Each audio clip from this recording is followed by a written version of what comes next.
Welcome to the Backyard Bouquet podcast, where stories bloom from local flower fields and home gardens. I'm your host, Jennifer Galizia of the Flowering Farmhouse. I'm a backyard gardener turned flower farmer located in Hood River, Oregon. Join us for heartfelt journeys shared by flower farmers and backyard gardeners. Each episode is like a vibrant garden, cultivating wisdom and joy through flowers. From growing your own backyard garden to supporting your local flower farmer, the Backyard Bouquet is your fertile ground for heartwarming tales and expert cut flower growing advice. All right, flower friends, grab your gardening gloves, garden snips, or your favorite vase because it's time to let your backyard bloom.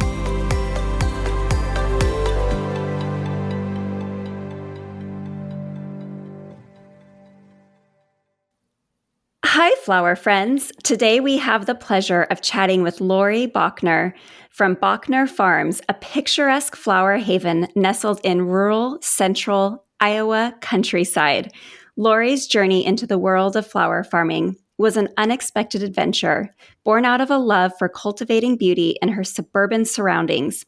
From a home adorned with blooming flowers to a sprawling farm bursting with thousands of blooms, Lori's transformation into a flower farmer is a true testament of the magic of following one's heart. Lori is responsible for marketing and strategic planning for the farm, and she loves being able to witness the joy that Bochner Farms and its flowers provide to others. What began as a simple weekend retreat for camping and fishing on 50 acres of raw land quickly blossomed into a full-fledged farm, complete with a farmhouse and fields brimming with vibrant flowers. From the tranquil cottage garden to the sprawling flower fields, Lori and her family have turned this hidden gem into a slice of floral paradise. Today, Lori joins us to share the story of Bochner Farms and the journey of turning a dream into reality. From the joys of country living to the challenges and triumphs of flower farming, Lori's tale is sure to leave you feeling inspired. So without further ado, let's dive into the enchanting world of Bochner Farms with Lori Bochner. Good morning, Lori. Thanks for joining us today. Good morning, Jen. Thank you so much for inviting me. It's exciting to be here. And you described everything so beautifully. Thank you very much. Well, you have an absolutely beautiful farm, and I have to start with a little story of how I discovered you. Okay. I was thinking about adding some raised beds to my backyard, and I was chatting with my mother-in-law. And she sent me your Instagram profile about 2 years ago. Oh. And I started stalking you, and I was just absolutely blown away with how incredibly gorgeous your farm is. You have a working farm, but you also have your incredibly well thought out and planned cottage garden. So I can't wait to chat with you about your farm and the cottage garden today. Thank you. So to just dive right in, I know I talked a little bit about your background, but can you tell us a little bit more about who you are and your journey into flower farming? Sure. So as you described, it really is true. I like to say that we are accidental flower farmers because that was never our intention. When we lived in the city, and my husband and I both had jobs in town, and we had the prettiest flower gardens in the neighborhood for sure. But we never really thought we would live in the country. Certainly never thought we would be flower farmers. We always just love flowers. So we ended up buying the land. We have 50 acres, just a little bit south of Des Moines in Iowa. And we bought the land just to go camping and, gator rides and fishing and just hanging out in nature. And we just kind of fell in love with the place. But what happened was we outgrew our flower gardens at home. And so then we thought, well, gee whiz, we have 50 acres. Let's start planting some flowers. So we kind of did it for overflow, but then people started to hear about the flowers. And then we thought, I wonder if we could share the flowers. And then we started to sell some of them. And then we ended up spending more time out here and built the house. And so we've been at our farm since we moved in at the very, very end of 2018. So we've been here this will be our 6th year out here at the farm. So you are about the same amount of time into farming as I am. Yeah. I love it. There's so many learning adventures over 6 years that we can chat about today, I'm sure. 100%. So you bought your land for camping and just enjoyment with your family. Mhm. Tell us, at what point when you realized that you had outgrown your home gardens and you decided to start growing flowers on these 50 acres, how did you start? Tell us, did you use 50 acres? Did you start with a small plot? How did it begin? Yeah, it's really weird. Life just unfolds and you have no idea. Sometimes you wonder, like, why do I even plan? Because the fates of the universe are going to chart your course, and whatever's going to be is going to be. So when we first started, we started with daylilies. And so my husband and his father, who passed away a few years ago, they like love daylilies, collect daylilies. We have over 500 different varieties. I don't talk about it very much on our social channels because we haven't had too much time to spend on it lately, but hopefully this year will be different. So we planted a row about 100 foot long and just split out, because with daylilies, they grow big into shrubs, then you have to split them. So that's how we kind of ended up outgrowing our garden. So we had all these daylilies. So we just literally tilled up a row, planted them all, but then made the cosmic error of realizing we had no water source. Because Oh, no. when we bought our land, and it's like, we're gardeners, we know flowers need water. What were we thinking?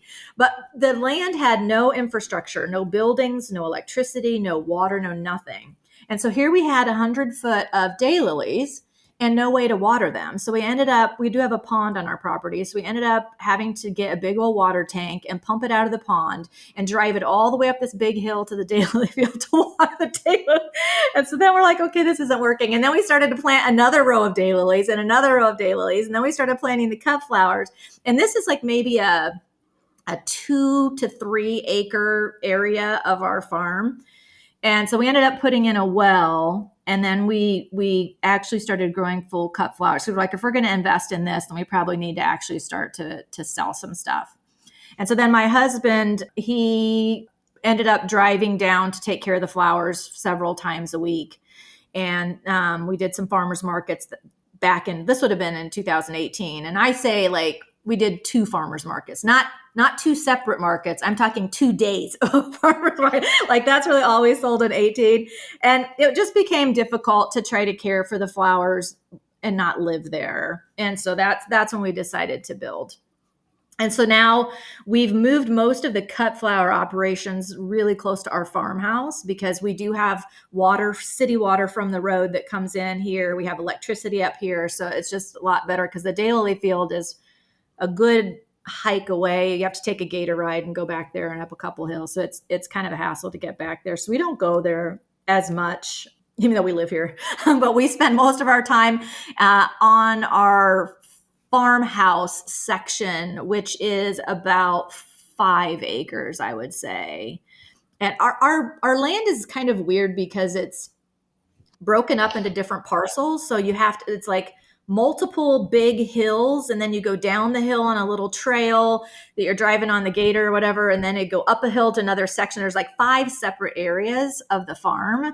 And so it's a little bit difficult to traverse because it is rugged, just agricultural land. But we spend most of our time right now at the front of the property by our house. So you have 50 acres within several parcels.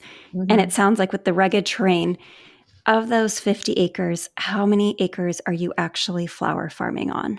So it's kind of, I don't know if you want to say embarrassing to say. I mean, I guess the moral of the story is you do not have to have a big parcel of land to grow thousands and thousands of flowers. Our section of the farm here by our house that we grow all of our cut flowers is, like I said, about 5 acres. Our flower farm portion of it, because that includes our cottage garden and our barn, it includes everything.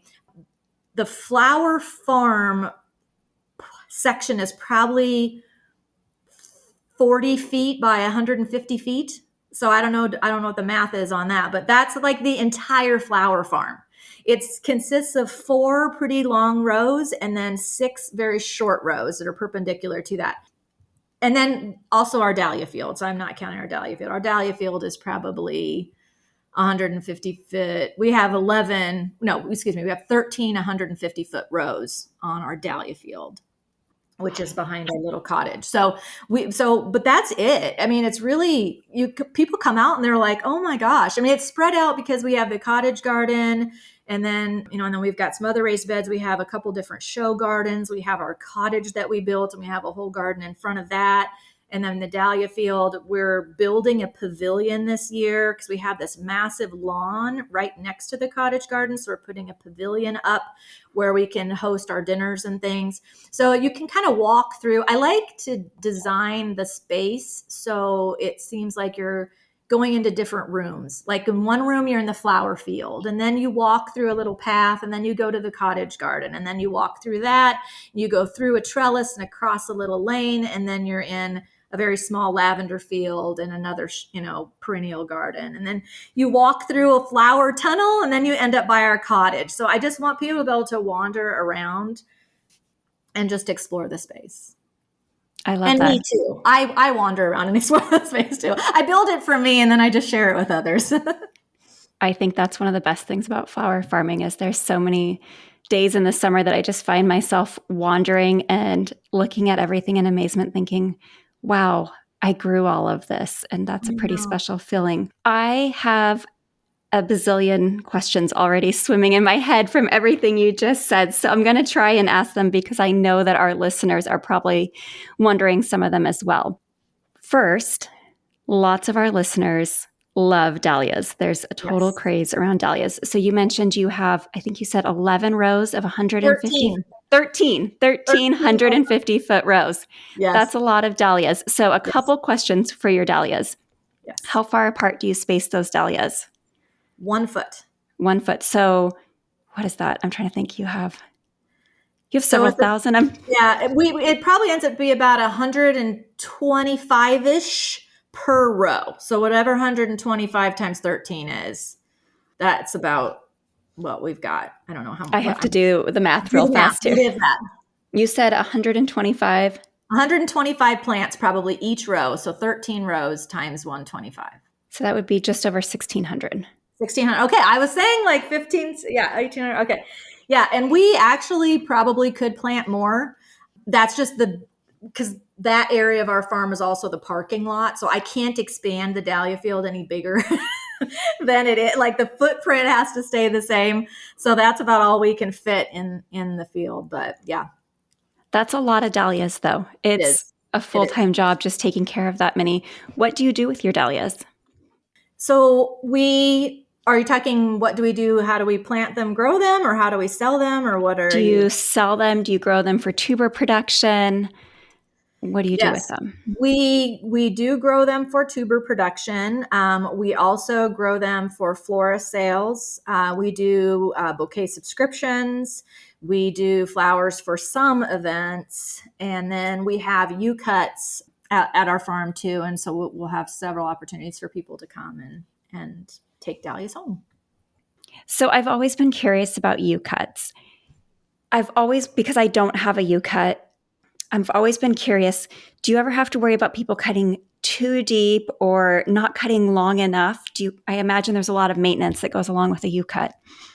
Yes. So I'm a little bit crazy when it comes to the U-cuts for the dahlia. So as I said, we have our cut flower field, the flower farm field, and then we also have the dahlia field. When we do U-cuts, we allow the people to go in with their clippers and things into our flower farm rows, but not into the actual dahlia field to cut themselves until the very end of the season. But while we're in the midst of the growing season, you're absolutely right. If people don't cut, you have to be very particular about how you cut the dahlias, or the next stems are either going to not flower well or be little stubs. So, and then also I'm worried about disease too. Like I don't want somebody coming in with dirty clippers and then all of a sudden I've introduced disease into my dahlia field. So we will cut buckets of dahlias and put them in our flower studio.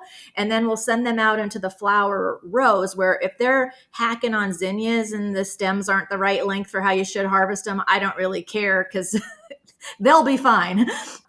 So we'll let them go out into that field and cut as much as they want from there. And then they can come in and grab as many dahlias as they want to add to. So we let them tour through the dahlia field, but not actually go in there with clippers. Now, at the very end of the season, when I'm maybe like, 2 to 3 weeks before frost, then I'm not as particular about the cutting section.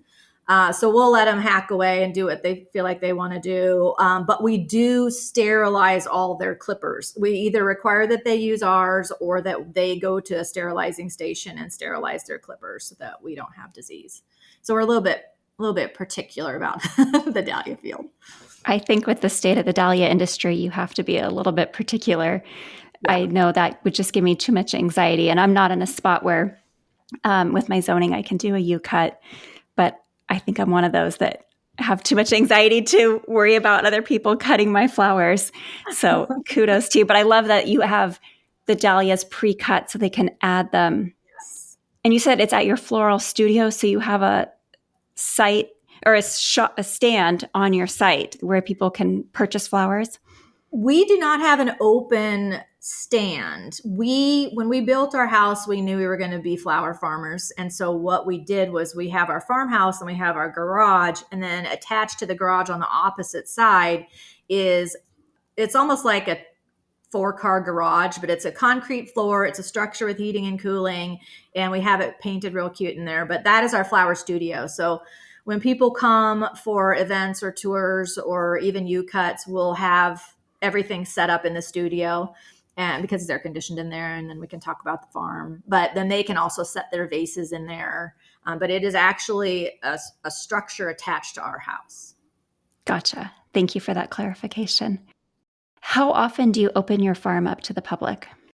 We are only open for special events, so we're not regularly open. We ended up having to put a really big fence around our property because there were times awkwardly where my husband and I would come out of the house and there would be a van of people standing there wanting to come and look at the flowers. Oh my goodness. One time, Jim and I, it was like an evening, like a Friday evening, and my husband and I like to go on flower dates. And so I was in my pajamas with a glass of wine, jumping in the gator. We open up our garage door, and because we like to tootle around, right? Because that's what farmers do for fun.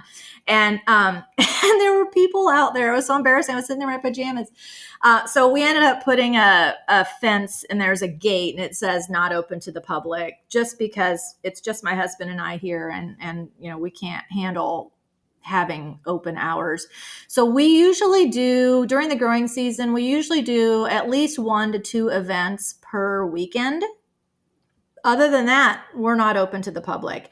We do allow people to book private tours or private U-cuts, and we do those on Tuesdays. Outside of that, we're not open. It's just us with the gate shut. That would be hard, walking out and noticing that there were people in your field, because it is most flower farmers farm where they live. Right. And it's nice to have a little bit of privacy sometimes so that you're not working 24/7, 7 days a week. Yeah. And I feel bad because we are in the middle of nowhere. So people have to really, really find us. So these would have been people that got our address off Google, drove all the way out here, pulled into our farm, and were wandering around. And so I do feel bad now, because are they doing that still and the gate is shut and they can't get in and they have to turn around and go back home? So I do feel bad, but you're right. You do need a little bit of private time because this is your home. Can they see the flowers through the fence? Not very well, because as you enter our property, you go up a little bit of an incline. So you can see the cottage, you can see the pergola of the cottage garden. You could probably see some of the lavender field, but that would be it. Most you would not be able to see from the road. Well, I can't blame them. Your property is so beautiful. Everything that I've seen on social media is just stunning. And so I think that's one of the challenges, though, of social media, is that people see our farms and they want to come by. I've had people show up from out of state and they said, "Oh, we're passing through your town and we wanted to come see your farm." And I had one person ring our doorbell at 7:00 in the morning on a Sunday wanting to see it. And I said, "I'm sorry, we don't do farm tours, but we're surrounded in a neighborhood, and we purposely built a low fence so that people can see it from the sidewalk." That's nice. Yes. But it's hard. I always feel bad saying, "I'm sorry," but you also have to set boundaries and protect your time with your family. So you said it's just you and your husband that run the farm? Yes. Yes. We do have adult children. I have 4 adult children. 2 of the 4 will help occasionally. I'm very fortunate too, because my daughter, who helps a lot, actually back in 2020, she did work for us part-time. So she's very familiar with what to do. And then my son and his girlfriend work at a local landscaping company and garden center. So they know exactly what to do as well. And so anytime I can get their help, it's always appreciated. But we don't have any employees. It's just my husband and me. That's a lot of work for the two of you. It is. Is it a full-time job for the two of you, or? I do work outside of the home too, but it is a full-time job for my husband. And the funny thing is I don't know if it's ironic, sad, funny, or what, but now that we live here and we have the flowers, I don't have time to do the camping and the fishing and the gator rides very often. It's like, what the heck have I done to myself? But it's worth it because it's beautiful. So you said that you work outside the home. Mm-hmm. I think quite a few listeners have a similar situation where I've talked to a lot of flower farmers where they have a Monday through Friday job and then they flower farm on the side, especially those that have a smaller flower farm. Can you talk about how you juggle 2 jobs? Because flower farming is a very demanding job, and I don't know your other job, but do you have any advice for people that are trying to navigate 2 jobs like you do?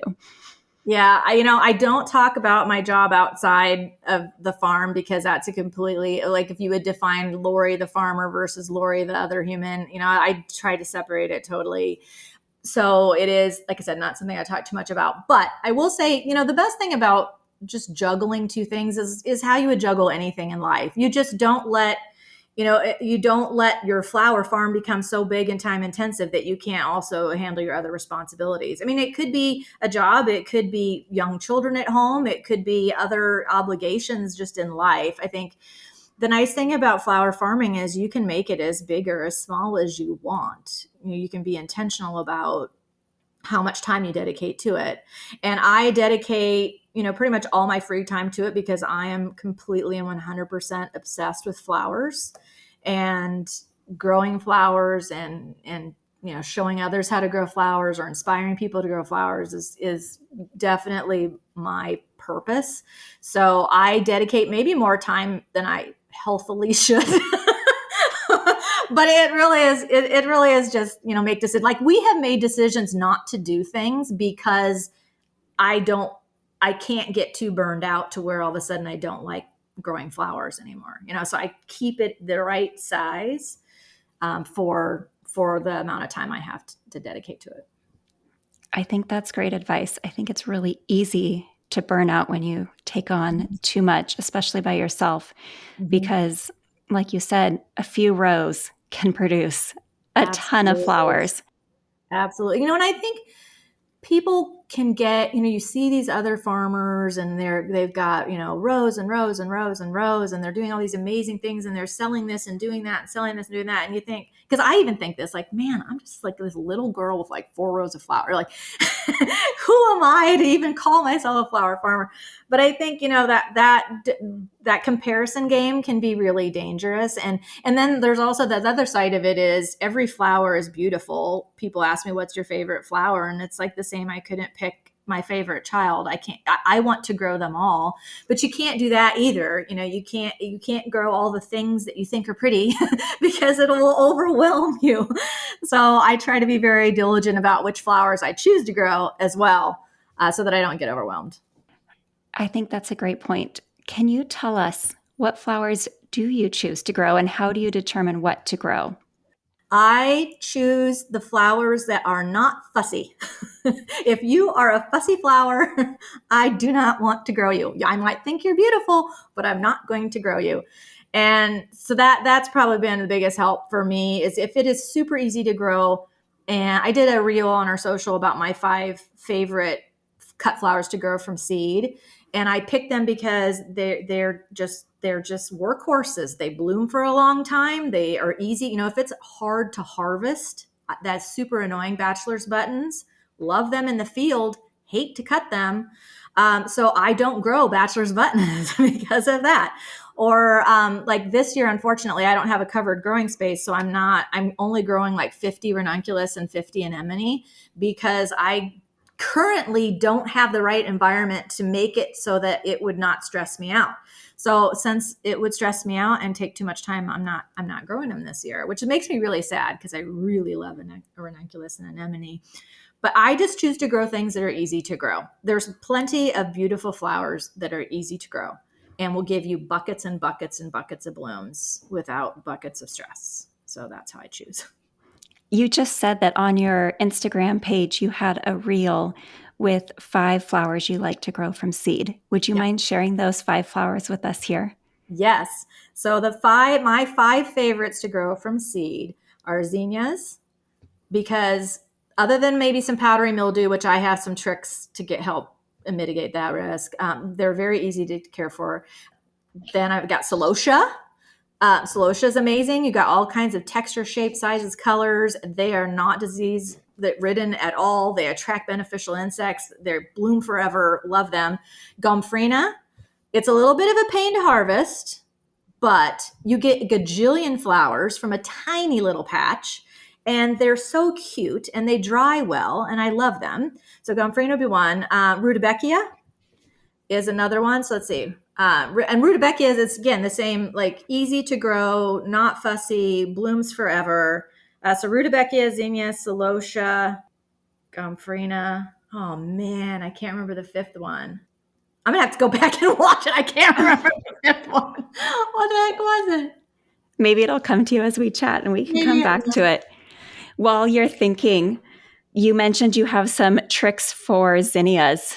Would you be willing to share your tricks with us? Yeah, this is kind of weird, but I swear it works. At least it does for us.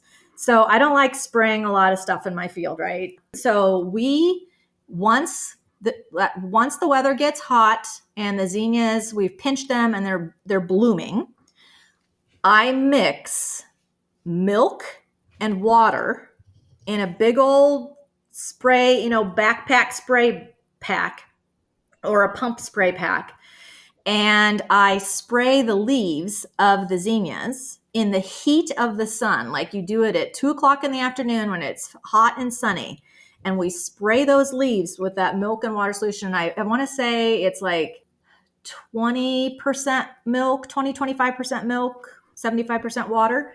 And then we just spray that on, and then the sun dries it fairly quickly. And I don't know if it's something in there that just the powdery mildew doesn't want to grow on it. If you already have powdery mildew, it doesn't work. But if you don't yet have powdery mildew, then we spray probably every 2 weeks. And I've been able to stave off powdery mildew till the very last couple weeks of the season before frost. I mean, like really for a lot longer. It usually does eventually come, but even like last year we had it was very, very dry last year because we had a drought. So that probably contributed too. But I had sections of my zinnias that never did get powdery mildew at all. So it's a really easy way to prevent that without any chemicals. So you use that as a preventative measure. Correct. Prior to any signs of powdery mildew. Yes. Yep. So, our zinnias usually start blooming late June, early July. So I start spraying probably by mid-July. And then we'll do it a couple times. I'll do it like mid-July, then I'll do it early August, then mid-August, and early September. And then we usually quit about then and let nature run its course at that point. But I swear, I don't know, it works for us. I'm going to have to try that. I had powdery mildew set in so early this year on my zinnias, and I even succession sowed them. And even my succession, I had a couple weeks that were really good, and then the powdery mildew set in so fast that it was just devastating. I was thinking, oh, I really love zinnias, but I really hate the powdery mildew. So thank you for that tip. I am going to try that, and I'll report back and let you know how it works here in Oregon. Let me know. I would love to know that it works for somebody other than us because I think it does.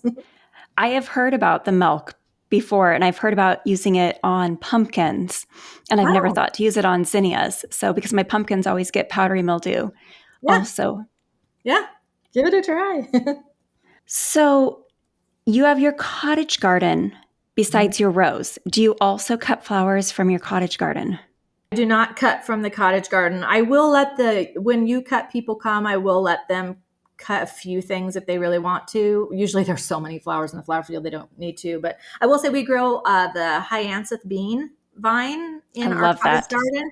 And so in the fall, when we have the U-cuts, I will let them come and cut some of the beautiful pink, flowers from the vine. Plus it helps me trim the vines back. So yeah, cut all you want from there.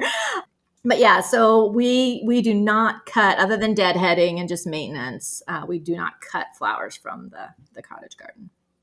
Can you tell us about your cottage garden? Because we see that all the time on Instagram and it's so beautiful. Especially, I love your videos where the sun's setting and there's this golden glow with all of your flowers. How did the cottage garden come to be? Oh, I love to tell this story, but I hate to tell this story because I hope I don't cry. I'll probably cry. I'm crying even thinking about if I'm going to cry. So it's actually a kind of amazing story. The cottage garden was never in our plans.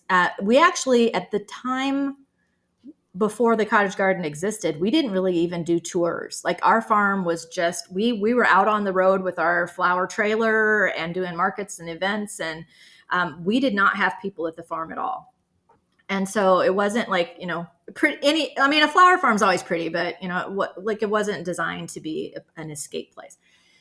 But this would have been like September of 2021, I just had this weird feeling like I just had to build a cottage garden. I had to build a whole bunch of raised beds. I'm going to cry. This is terrible. I hate telling this story. After 2 years, it's still really, really raw. So anyway, so my husband, God bless him, who wants to just support me in whatever I want to do. I'm like, dude, I want to build like some raised beds. We have this section over here. I want to build a bunch of raised beds. He's like, oh, okay. And so I had it all drawn out. There was going to be 22 of them. It was going to be massive. And he's like, good Lord, what are you doing? I said, I just feel like we have to build it. It's going to be cool. And so he's like, okay. So we got a bunch of our kids and a bunch of lumber, and we just started laying it all out. We built all the raised beds. We had dumped truckloads of soil and compost and just started filling them all up. And so this was we got done with it. I remember I have some pictures on my husband's birthday, which is October 23. So we probably got finished by around the end of October.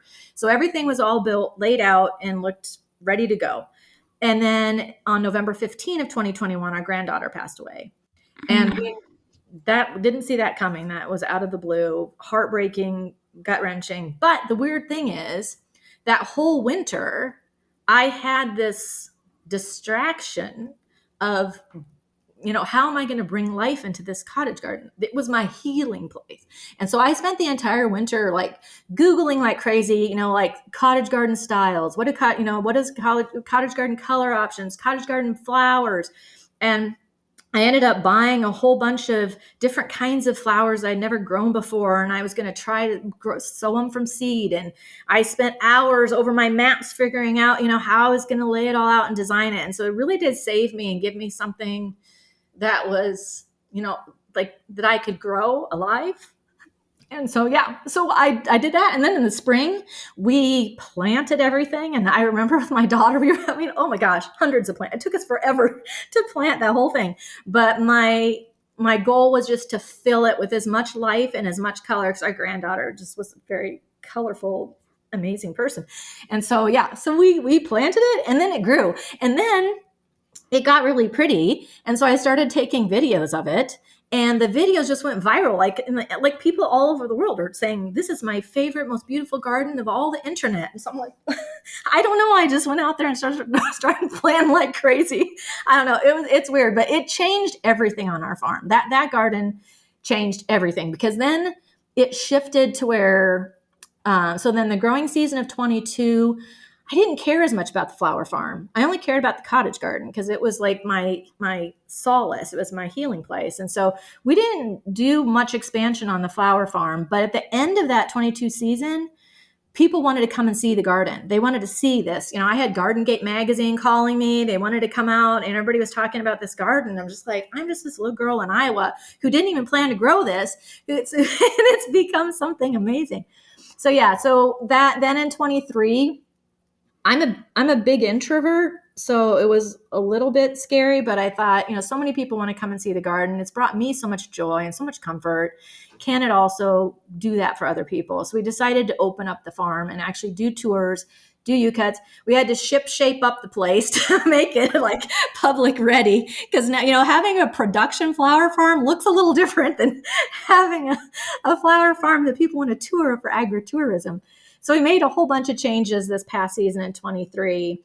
And now I would say probably 2/3, maybe even 3/4 of our business is all around the garden and tours and teaching people, because so many people want to grow a garden just like ours. And so I put together a PDF guide that's on our website that shows the whole process of how we built it and how I made decisions. And if it gives me great joy to know that one little garden could help, spark a whole bunch of other beautiful gardens. So yeah, so that's the story of the cottage garden.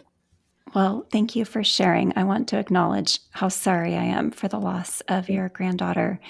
I can't imagine how devastating and hard that must have been for you. And I love hearing how you already had this cottage garden in the works and it provided this source of healing for you. I think that's one thing that I hear over and over again, and has rung true for myself as well, is our flowers have the ability to heal. Someone said it so beautifully to me this last fall as I was going through a difficult time, and they said, "Isn't it amazing how flowers meet us exactly where we are?"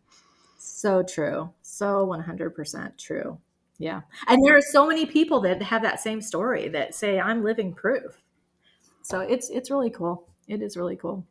There's something really healing about just putting our hands back in the dirt and grounding ourselves versus sitting on the phone all day and scrolling, or sitting at a desk, moving your body and just being part of nature. It just is, it's undescribable.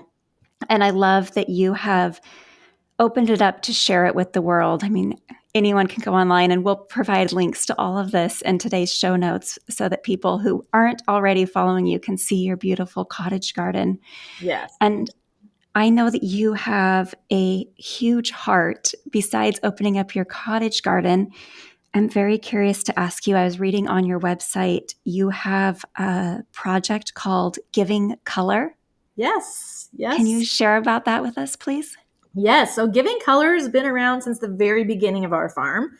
I have always been passionate about feeding the hungry. Like, we have such abundance in this world. People should not be hungry. We can do this. So I've always been very passionate about that and been very involved in food drives and food banks and Meals from the Heartland. If you haven't heard of Meals from the Heartland, or if any of the listeners have not, go out to mealsfromtheheartland.com. They feed people locally here in the Midwest, also across the United States and around the world. And they do food packaging events, and they're a great organization. So at the very beginning of our flower farm, I coined a little phrase called "Flowers Feed the Soul. They can feed the world too." And so we donate a meal to Meals from the Heartland for every flower purchase from our farm. So if you buy a bouquet subscription, or if you come to an event and cut flowers, or if you come to one of our dinners, or any of those types of sales, or when we have our flower trailer, if you're out at an event and you see us, we donate a meal. So we've fed thousands of people through our Giving Color initiative. And it's really great. Every time it's like I bawled on this thing, right? I bawl every time I drop off a donation check too, because I get to pose for the picture. And I always ask the lady at Meals from Heartland, like, how many people did this donation feed? And then she'll calculate it up. And it's just such a big number. And so it really is wonderful to know, again, flowers, I believe we just talked about it, flowers feed the soul. They're special, they're magic. And so I'm glad that our flowers can also help feed some hungry folks out there in the world too. That is amazing. You gave me goosebumps telling that story. I love it. The flowers feed the soul, and you are literally feeding people as a direct result of your flower sales. Yeah. That's really beautiful. Do you know, out of curiosity, I love being able to give back from my farm. What does it cost to feed one person? I would have to probably check the website for exact numbers, but my recollection is it's about $1.10 is the cost to package one meal. It might be like $1.20. I don't know, with inflation now, it might be $1.25. I'm not sure. But each of the meal packages feeds 6 people.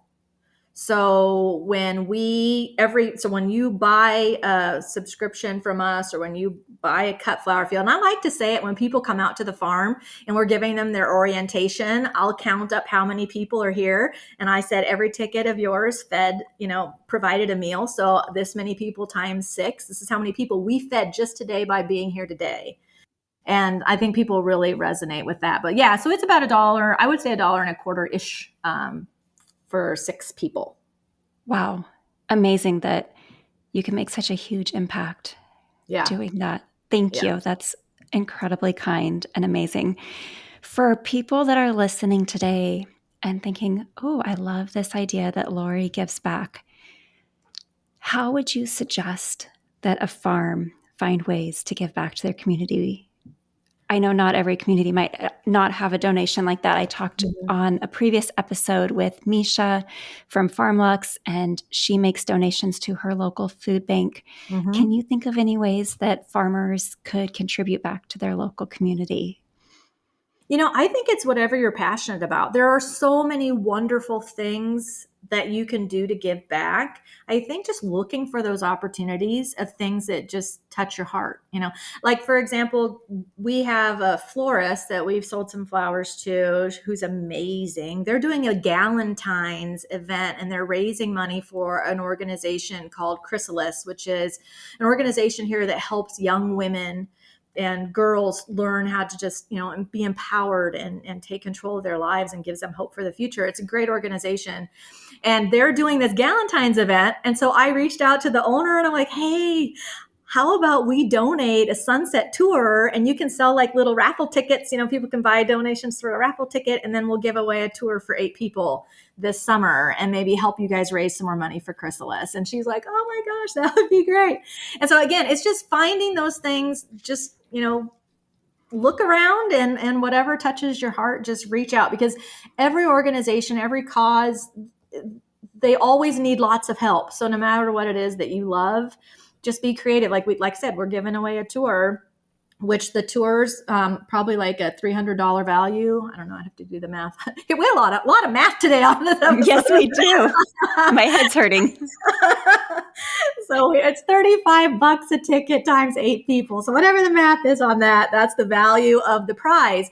But for us, we're saying that, you coordinate the date with us, whoever wins. It's just some of our time. Like, it's not that huge of an out of time thing for me, but if it can get A, people excited about flowers, and B, help the Chrysalis Foundation get some more money for donations, then it's a huge win.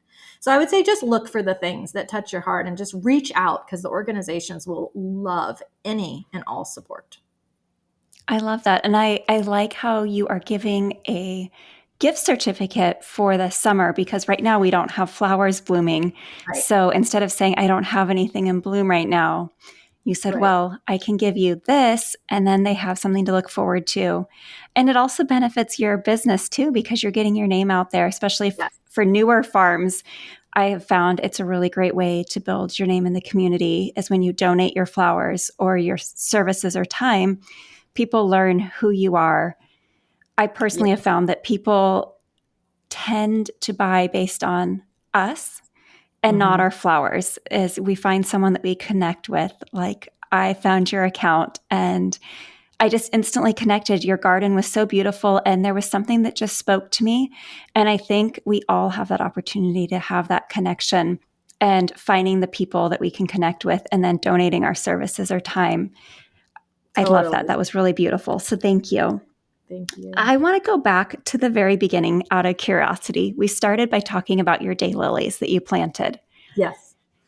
I love daylilies. I have never tried cutting them as a cut flower. Do you cut them? No, they're a terrible flower. We have some daylilies in our cottage garden, and we have daylilies around the property. And so I always tell people when they come for cuts, like, don't even cut these. You will be sadly disappointed. Daylilies are called daylilies for a reason. They only bloom for one day. So if you cut that daylily and put it in a vase, it'll be dead by morning. Actually, even if you don't cut it, that flower will still be dead by morning. They only bloom for one day. So yeah, they are not a cut flower at all, but they're a beautiful garden landscape flower, and they fit in the whole "you are not fussy at all" category. And there are so many colors and shapes and sizes, and I'm attracted to the ones that are almost as tall as me with blooms as big as my head. And I've really, never seen ones like that. yeah, they're if you explore, like I said, daylilies are a little bit like dahlias, because they're a lot like dahlias actually, because they grow bigger. So just like, you have dahlia tubers or whatever, they come in all kinds of shapes, sizes, colors, forms, just amazing variety. And then daylily seeds are just like dahlia seeds, where the seed of the parent plant, it gets pollinated, and so it will grow its own unique flower. Like the only way to propagate daylilies is by splitting them off and planting them. You can't grow a daylily from seed. It will be its own unique flower. So daylilies are cool. That's very fascinating. Do you save the seeds and try growing them? We used to when we had more time, and my husband and I, we need to get back to it. Actually, 2024, one of our huge projects is going to be to go to the daylily field, because everything is so huge. We need to probably get a temporary crew hired to go in and rip the entire thing out, split everything out, reline it all out. I'll probably sell a bunch of daylilies this year, because if we actually get to that project, and then we hopefully will have it in a more manageable way, and we'll start hybridizing again. We do have a couple because we hybridized a few years ago, and there's one that I call Banana Ripples. It is a really, really cool daylily. And when we used to have an event called Lily Fest. And when people would come in the field, they would see Banana Ripples, which is not named yet. So I hope to register that name. So listeners, if you're naming a daily, don't steal it. I want to use Banana Ripples. But they would be drawn to this beautiful daylily, and they would keep saying, "Is this one for sale?" We're like, "No, it's not even registered yet." So we'll get back to hybridizing, but it is a lot like hybridizing dahlias. You get a whole bunch of clunky, weird ones, or ones that just aren't that spectacular. And so when you find the epic, beautiful, perfect daylily, it can be very sought after. That is so cool. I have not spoken with anyone else who hybridizes daylilies, and I did not know that was something you did. So I hope you'll share more about that on your social media this year. Yes, I hope so too. So you mentioned that one of your goals for 2024 is to work on the daylily field. What else do you have in store for 2024? So in 2024, we're allocating some time to the daylilies. So for the other parts of our business, I am trying to keep things a little bit more simple than we have in the past. So it's really going to be just kind of layering on what we did in 23. So in 23, we started doing farm to table dinners. We are doing a floral and wellness retreat this year, because mental health and all that, and how flowers can help with that, is a big deal. So we're going to do that. We're going to do date nights. So just some different types of events here at the farm. We do some flower subscriptions and a few events with our trailer, but it's going to be pretty much like contained to that. And then any of our extra time is going to be spent trying to get that daylily field back under control. That's going to take a bit. But we're building a pavilion, as I said. So we are trying to at least up our game. So when people come to the farm, it's because last year was our first year doing events. So we didn't have a ton of infrastructure. So we're going to try to tidy it up a little bit. I've got big ideas for that pavilion. My husband's probably like, "Oh my Lord, lady, what are you doing?" I want to create a total vibe with that thing. We're going to hang things from the ceiling. It's going to look like you're stepping into this little paradise, if it all turns out according to what's in my mind, with like orbs of hanging lights and bistro lights and vines. And I don't know, it should be cool. But so we will be decking that out. But outside of that, yeah, it's just going to be selling the flowers and doing the events that we've been doing last year. That sounds exciting. Your pavilion, how big is it going to be? I was originally picturing something small, but what you just described sounds really big. Have you seen my cottage garden? Does Lori do anything small? And my cottage is small. It's 12 by 16, but everything else seems like it's just big. It is, I could have it wrong a little bit, but I think it's like 35 by 50 or 30 by 50 Oh, that's feet amazing. is what it's going to be. And so the goal is to be able to fit, at least 50 people and tables and, like a little bar and make it that will be the place that our farm to table dinners will take place. Do you think you'll ever do weddings or anything like that on site? People ask all the time. And so far, no, because I'm going to flip back to I don't like things that are fussy. A wedding is a very fussy event. There's lots of details and I don't want that stress. But we do, we have hosted, like last year, we did a bachelorette party, a couple different bachelorette parties. We've done birthday parties. We did a baby shower. So those types of things are much more low key events. So that is really the type of event. And then any of our events that we do that we book for private would be even micro size, like 50 people or less. Because I just don't want huge crowds out here just because, I don't know, it kills the vibe. I want the vibe to be magic. I don't want the vibe to be commercial. 50 is a nice size. I was a wedding photographer for 12 years. And I loved all my clients. I had really great clients. I was picky. I always said that they interview me, but I also interviewed them. Yeah. And some of my favorites, though, were the ones that were under 50 because they're more intimate. And I found that a lot of corporate retreats are also starting to really enjoy and seeing the benefits for mental wellness of getting their employees outdoors. So maybe you'll have some corporate employees, if anyone's listening, that is a backyard gardener and also works with corporate retreats or anything. I could see something like that being a really beautiful spot too. It would be great. Yes, agree. Well, I can't wait. I hope you will document it on social media as you're building the pavilion. I will. It will be, it's going to be exciting as soon as the weather warms up this spring, probably March, April, we'll get it constructed so that we can use it this season. And then I'll be excited to get it decorated. So it'll be fun. I'll share it all. I can't wait. Well, you have shared so much with us today. I've loved learning more about your farm and the cottage garden and giving color and the future plans that you have for this year. It sounds like you are going to be a busy lady juggling several big projects. Yes, it's going to be fun.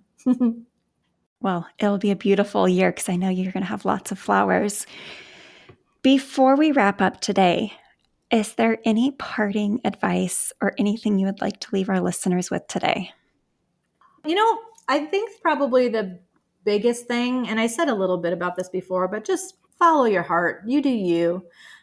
There are so many ways you can go with a flower business. Everything from growing just a few flowers on your porch to a massive flower farm. Like, just follow your heart. I know for my journey, it has been twists and turns and unexpected things.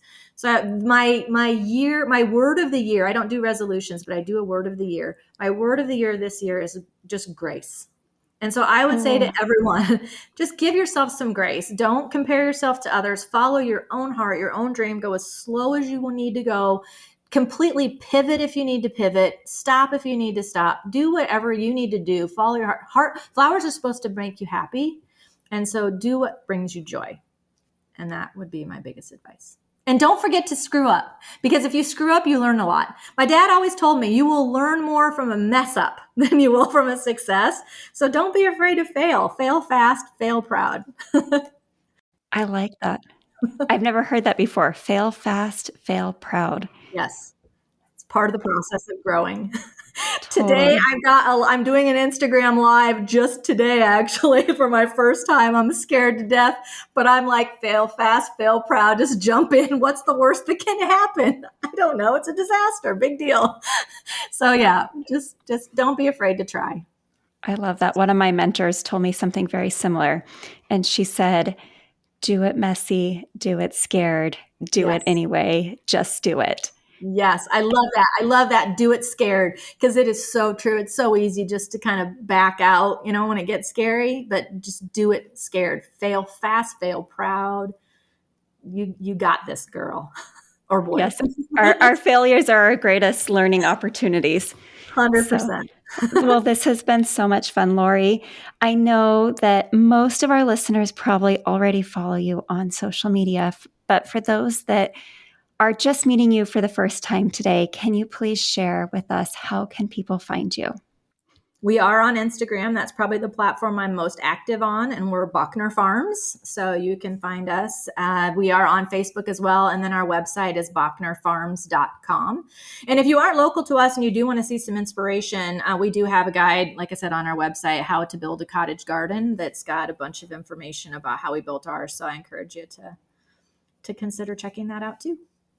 Thank you. I will include links in our show notes to all of those social media sites and websites so that people can connect with you.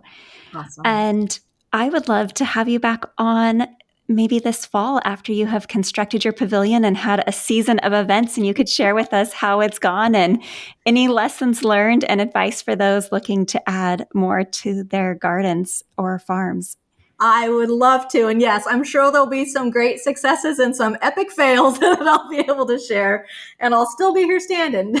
So yes, that would be great. I would love to come back. And thank you so much for inviting me today. It's been really fun.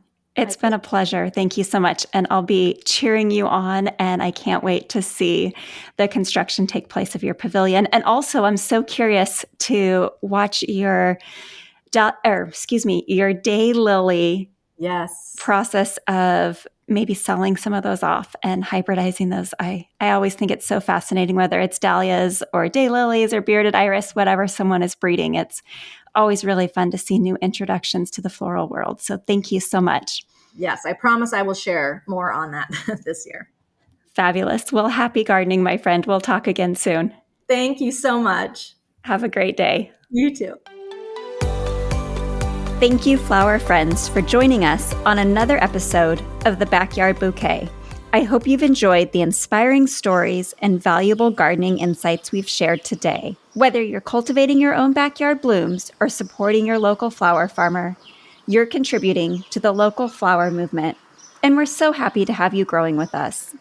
If you'd like to stay connected and continue this blossoming journey with local flowers, don't forget to subscribe to the Backyard Bouquet podcast. I'd be so grateful if you would take a moment to leave us a review of this episode. And finally, please share this episode with your garden friends.